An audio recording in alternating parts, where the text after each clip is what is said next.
Olá, querido. Deus abençoe sua vida, Deus abençoe a nossa vida. Então, vamos dar sequência à segunda parte da aula que foi dada na semana passada sobre os dons, mas a gente está ressaltando sobre o dom de discernimento de espírito. Então, a gente fez uma introdução e, no caso, eu falo a gente porque eu e o Espírito Santo juntinho, sem ele, sai nada. Então, querido, nós aprendemos que nós somos importantes no corpo.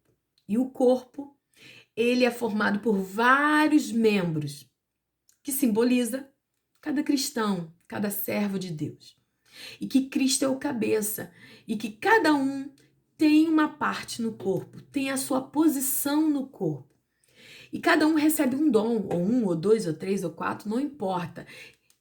Cada um recebe, mostrando que cada um é útil na obra do Senhor. E lá em Efésios capítulo 4, do verso ao 3 ao verso 6, ressalta isso. Acompanha comigo.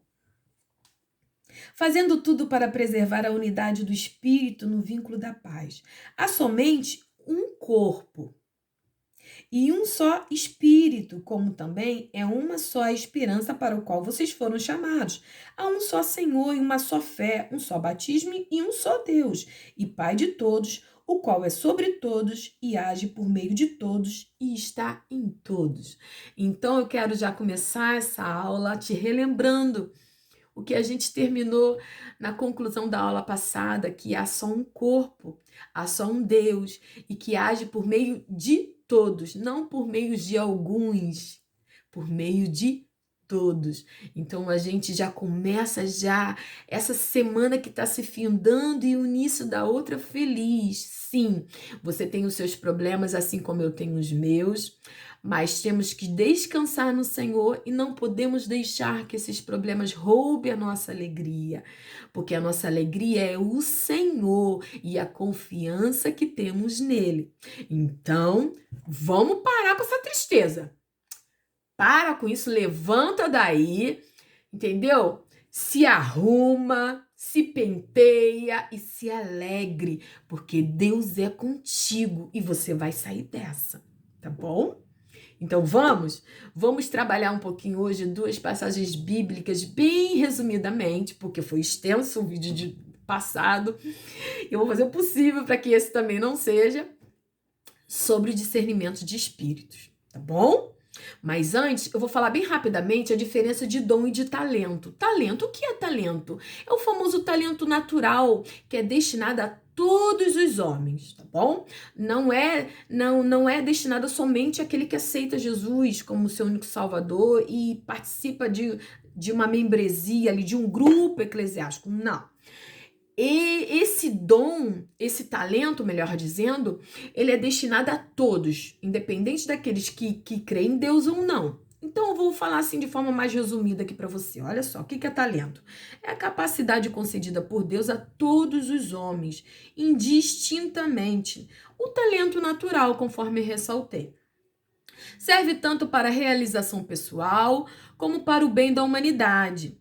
Na maioria das vezes, ele precisa ser desenvolvido ao longo da vida com empenho, disciplina e treino. Então, a gente consegue ver no decorrer da nossa vida que tem pessoas que nasceu para viver aquilo, certas profissões, certas habilidades, e a gente vê que a pessoa ela já tem um talento para aquilo. Conforme ela vai treinando, com empenho, com disciplina, ela passa a ter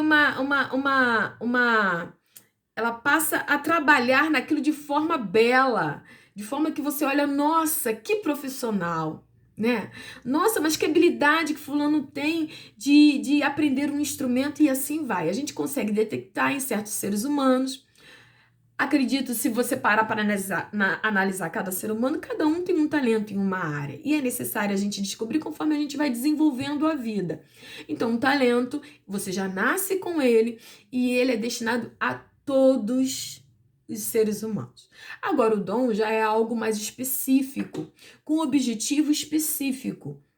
O dom, ele serve para capacitar e edificar o corpo de Cristo e glorificar o nome do Senhor. Da onde eu tirei essa conclusão? Está lá em Efésios capítulo 4, do 12 ao 13. Acompanha comigo, por favor. Efésios capítulo 4, do 12 ao 13. com vista ao aperfeiçoamento dos santos, para o desempenho do seu serviço, para a edificação do corpo de Cristo, até que todos chegamos à unidade da fé e do pleno conhecimento do Filho de Deus, ao estado de pessoa madura, à medida da estatura da plenitude de Cristo. Aí depois, quando você puder, você continua lendo, que aí no último verso aqui, que eu quero ressaltar, o verso 16, fala aqui de quem todo o corpo bem ajustado e consolidado pelo auxílio de todas as juntas, segundo a justa cooperação de cada parte, efetua o seu próprio crescimento para edificação de si mesmo em amor. Então aqui já vai explicando que o objetivo dos dons é para agir o quê? Na igreja ali, na membresia. Então entende-se que o dom, você não nasceu com um dom, você recebe o dom. Isso é ressaltado também lá em 2 Timóteo capítulo 1, verso 6, quando o apóstolo Paulo diz assim para Timóteo: por esta razão venho lembrar-lhe que reavive o dom de Deus que está em você pela imposição das minhas mãos. Então, dá-se a entender que Timóteo recebeu o dom, ele não ressalta aqui qual é o dom, mas que foi recebido após a imposição e a oração de Paulo, tá bom? Então, a gente entende-se que o dom, ele tem o objetivo de capacitar, edificar o corpo de Cristo e glorificar o nome de Deus.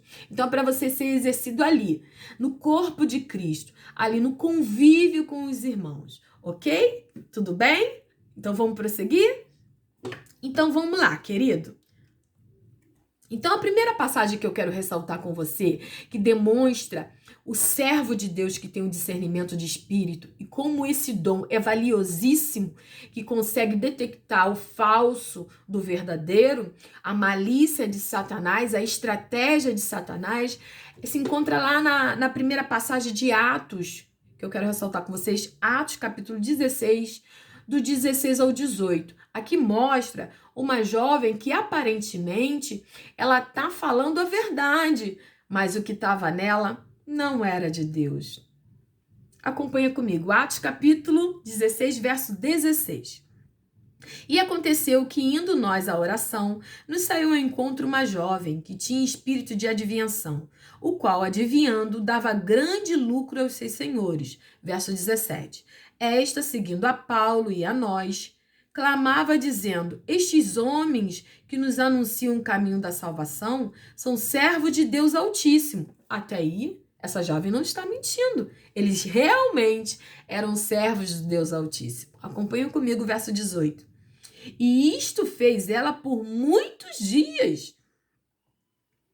Mas Paulo, perturbado, voltou-se e disse ao Espírito: em nome de Jesus Cristo, te mando que saias dela. E na mesma hora saiu.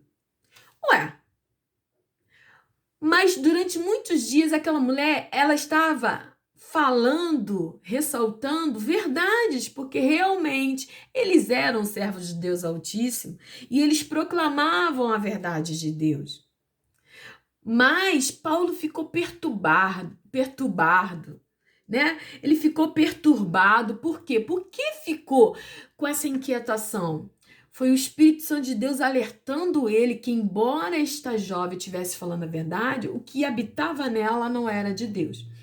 A estratégia de Satanás ali, aqui não ressalta, mas dá-se a entender que primeiro Satanás ia começar colocando verdades, e depois o povo ia acreditar que essa jovem era usada por Deus, e depois ela começava o quê? Implantar mentira, deturpando a palavra de Deus. E não é assim que a gente vê muita coisa por aí? Começa muito bem, e depois quando você vai ver, né? O que está enxertado ali dentro não é nada verdade.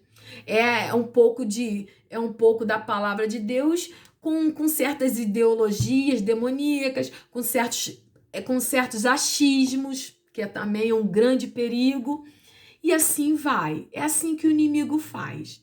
Então, para o Espírito Santo de Deus já cortar o mal pela raiz, se pode dizer assim, né? Paulo, tendo discernimento do Espírito, detectou que aquilo ali, embora ela estivesse falando a verdade, o que habitava nela não era verdade. Então, O discernimento de espírito conseguiu fazer com que o dom do discernimento de espírito em Paulo conseguiu fazer com que Paulo detectasse que era o inimigo. Isso é muito importante, querido, porque a gente já consegue, a pessoa que tem esse dom, ela já consegue, através do Espírito Santo, é óbvio, já cortar certas estratégias de Satanás iniciais dentro da igreja, certas artimanhas que ele começa a trazer, que aparentemente parece verdade, e depois ele começa a colocar, né, as suas maldades, as suas mentiras, porque ele é mau e pai da mentira. Então a gente já consegue detectar aqui grande importância esse dom dentro da membresia. Como ele consegue já de início, né, detectar e tirar toda a estratégia que Satanás possa ter futuramente ali naquela igreja. Então, isso é muito importante. Eu quero que você entenda que todos os dons são importantes, mas esse dom de discernimento do Espírito, querido, ele dá credibilidade ao líder ou à pessoa que está responsável ali, porque naquele momento, todos que estavam à volta de Paulo, viu depois, se você depois continuar lendo essa passagem, você vai ver que aqueles homens que conseguia lucro com esta jovem de adivinhação, passou a não ter mais lucro com ela, porque ela não conseguia mais adivinhar mais nada. E esses homens, eles ficaram com raiva do apóstolo Paulo. E ali aqueles que estavam seguindo ali, ouvindo a palavra de Deus através do apóstolo Paulo, conseguiu perceber que este homem era um servo de Deus e que conseguia detectar as coisas espirituais. Além de quem tem o discernimento de espírito ou convive com pessoas ao lado que tenha discernimento de espírito, o líder ou a pessoa representante ali, ou na oração, ou na intercessão, ou na direção de qualquer situação, ela consegue também adquirir certas credibilidades espirituais, demonstrando para toda a sua volta que essa pessoa ela está sendo guiada pelo Espírito de Deus e que nenhuma mentira pode ficar e que toda mentira caia por terra. Isso também traz certa respeito daqueles que estavam à volta ali, que viu que Deus tudo vê. E que aquele servo que está temente a Deus ali, está ligado com Deus, Deus vai revelar. E se ele não tiver o dom de discernimento do Espírito, Deus vai usar aquele que tem.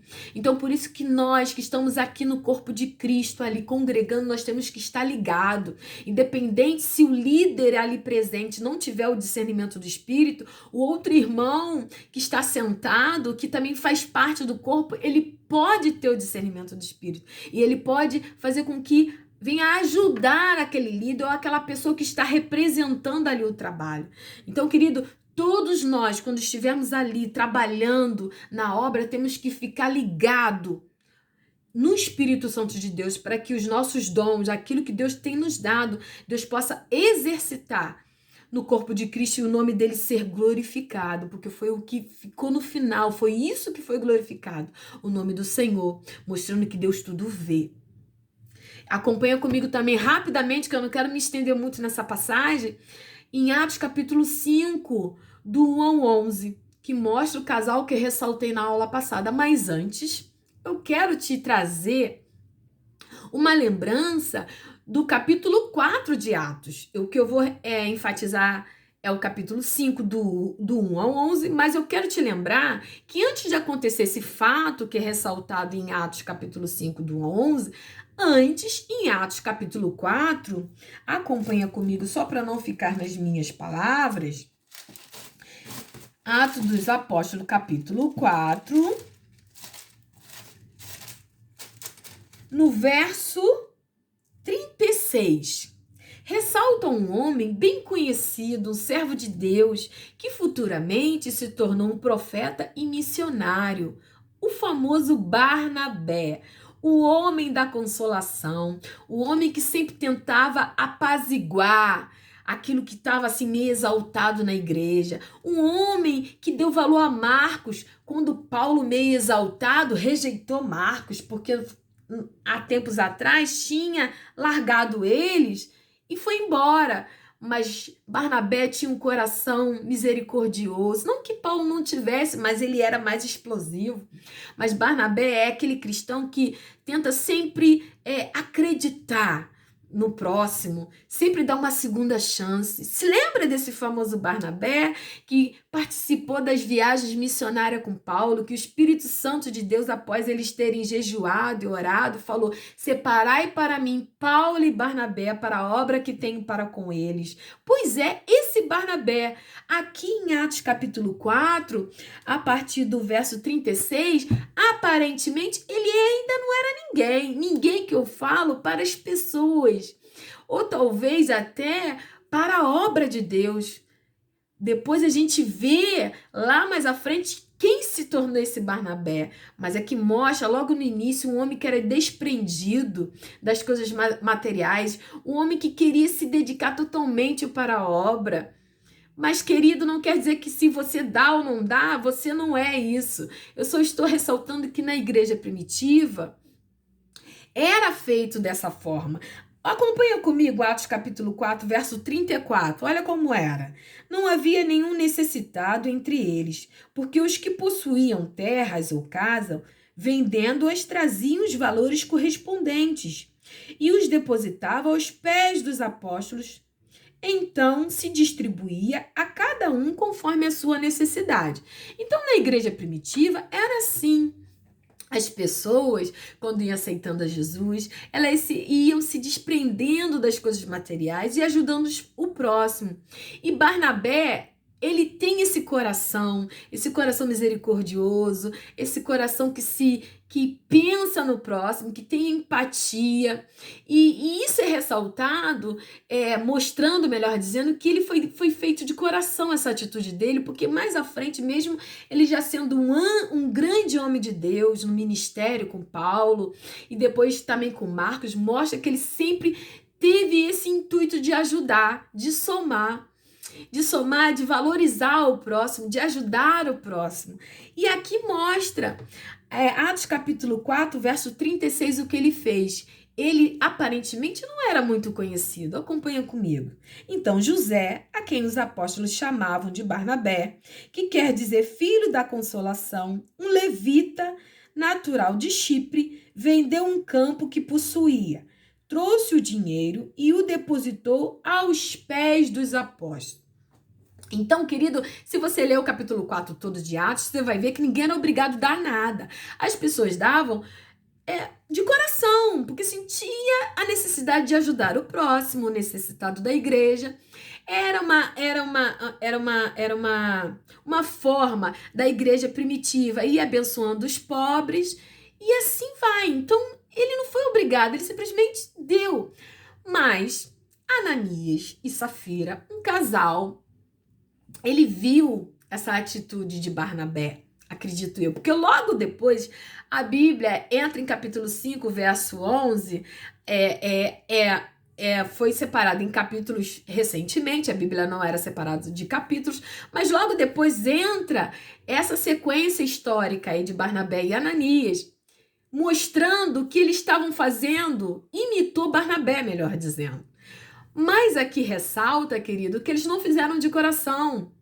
Dá-se a entender que eles ou queriam imitar Barnabé, ou também queria fazer com que a atitude dele parecesse nobre para com os que estivessem à volta deles.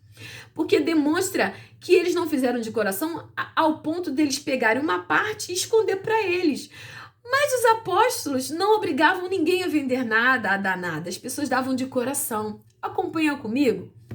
Atos 5, do 1 ao 11. Mas um certo varão chamado Ananias, com Safira, sua mulher, vendeu uma propriedade e reteve parte do preço. Pegou a metade para ele, pegou um pedaço para ele, melhor dizendo. Sabendo também sua mulher, então eles tramaram. Olha só, vamos vender esse terreno aqui, tá? A gente fica com uma parte e a gente leva lá outra parte. Só que a gente vai dizer que a gente entregou tudo aos pés dos apóstolos. Basicamente é isso que essa passagem quer dizer. e reteve parte do preço. Verso 2. Sabendo também sua mulher, levando uma parte, depositou aos pés dos apóstolos. Disse então Pedro: Ananias, por que encheu Satanás o teu coração para que mentisse ao Espírito Santo e retivesse parte do preço da herdade? Guardando-a, não ficaria para ti? É como se eu estivesse falando nas entrelinhas. A gente não te pediu nada. Se você deu, se você quer fazer, então faça de todo o coração.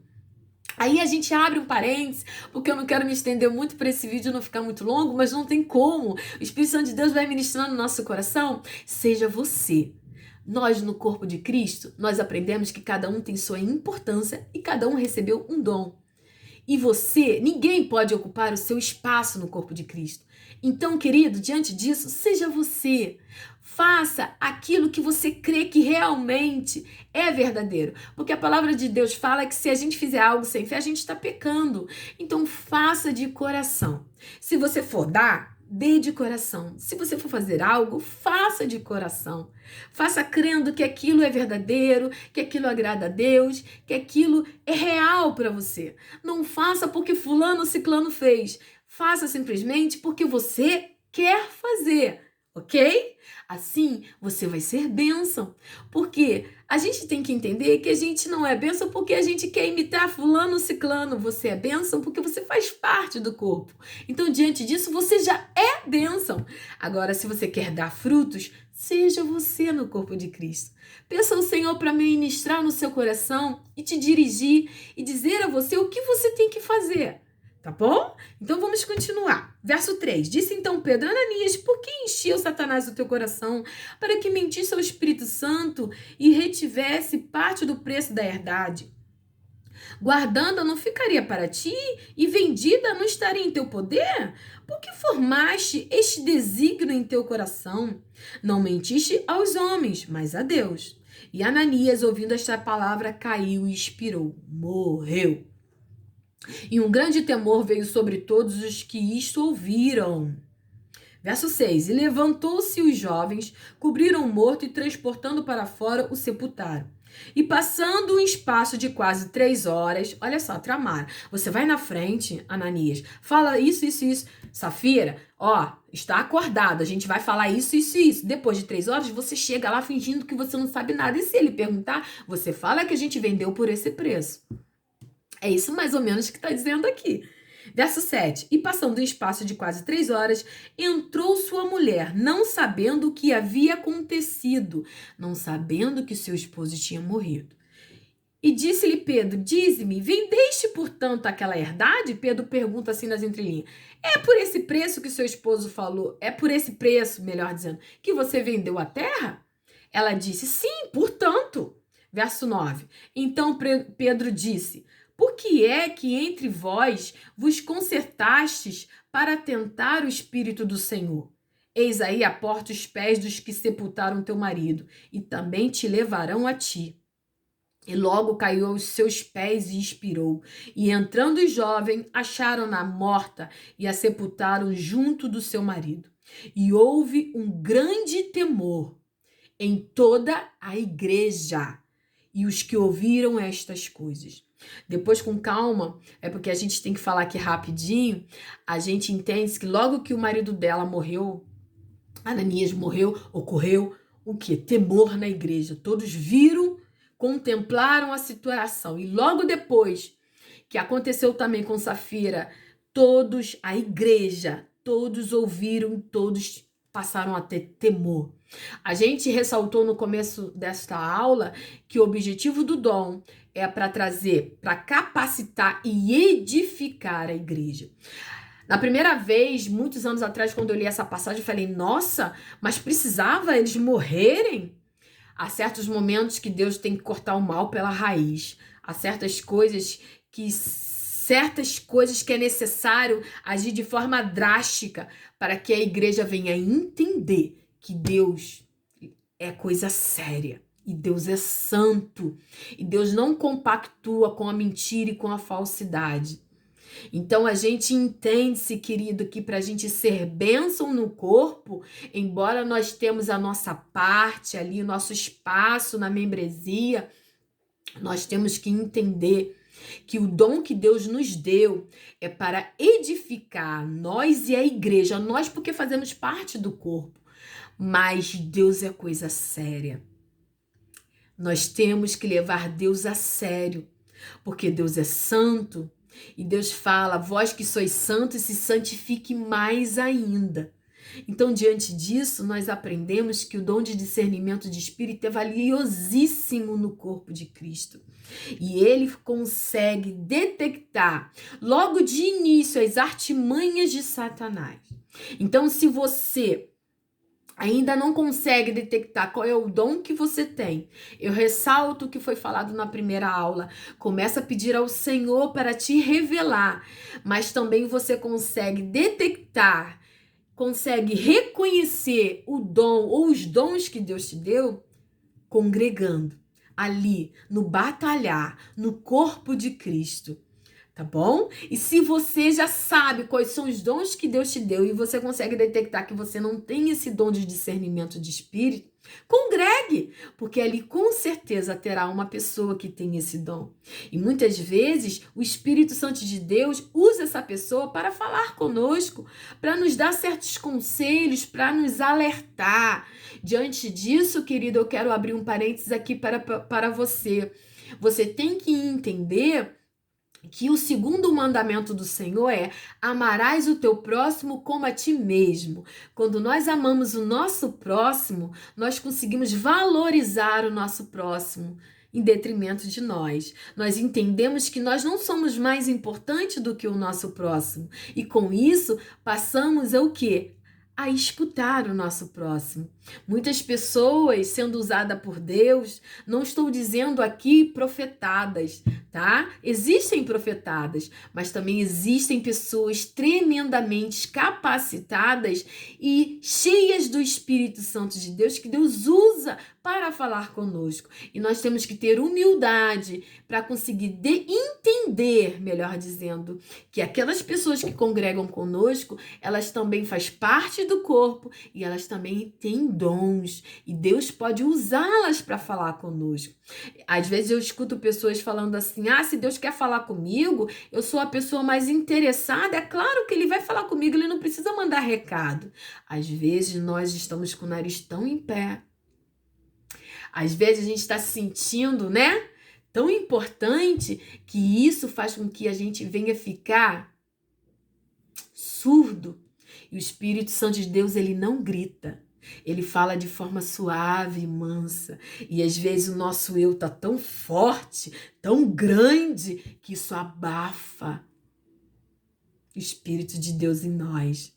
Então a gente tem que entender que a gente tem que ficar sensível à voz do Espírito Santo de Deus. E Deus, ele fala de várias formas. Ele fala com você pessoalmente de forma audível, porque também já escutei isso, é muito bom, mas na maioria das vezes o Espírito Santo de Deus, ele fala através da palavra do pregador, ele fala através de um hino, ele fala também através de pessoas.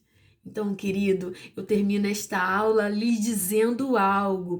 Esteja aberto, querido. Esteja, eu não vou nem usar essa palavra humilde, mas esteja sensível no ministrar do Espírito Santo de Deus. Porque assim como Paulo falou para Timóteo, eu falo para mim e para você no dia de hoje.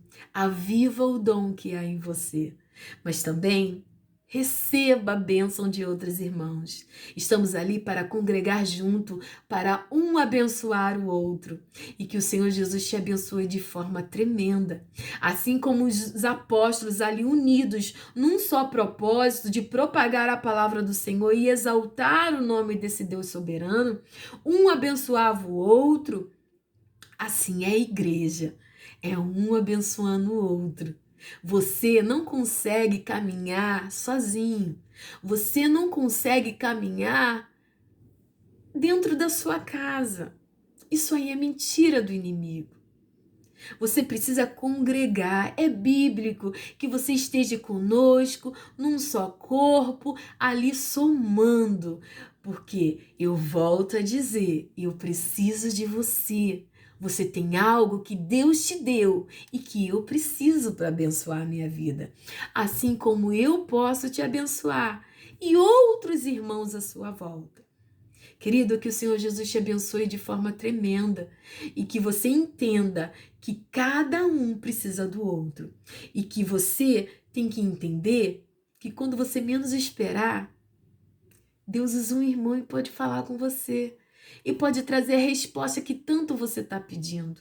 Assim como Deus também pode falar com você quando você estiver no seu quartinho, com seu joelho dobrado, com seu coração quebrantado.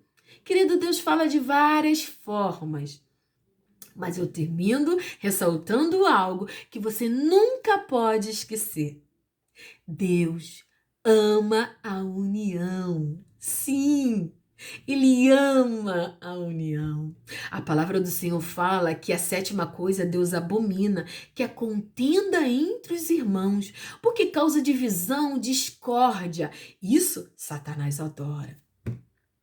E Deus, Ele gosta que todos nós venhamos a ficar juntinhos, num só corpo, somando, congregando, amando, porque é lá que a gente consegue o quê? Amadurecer, porque é um abençoando o outro e um ajudando o outro a crescer em Cristo.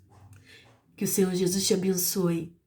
Deus tem trabalhado de forma tremenda a aula sobre discernimento do Espírito, mas desde a primeira aula do discernimento do Espírito como essa, Deus tem ministrado o meu coração para trazer isso para mim e para você, a unidade do corpo. Porque os dons, se não forem exercitados na membresia ali, para nada serve. Eu termino, querido, dizendo que eu posso ter muitos dons, mas conforme diz a palavra do Senhor, se não tiver amor, para nada presta. Deus te abençoe. Que essa semana que se inicia possa ser poderosa. E que toda vez que você olhar para um irmãozinho, lembre-se, ele tem algo a me abençoar. E vice-versa.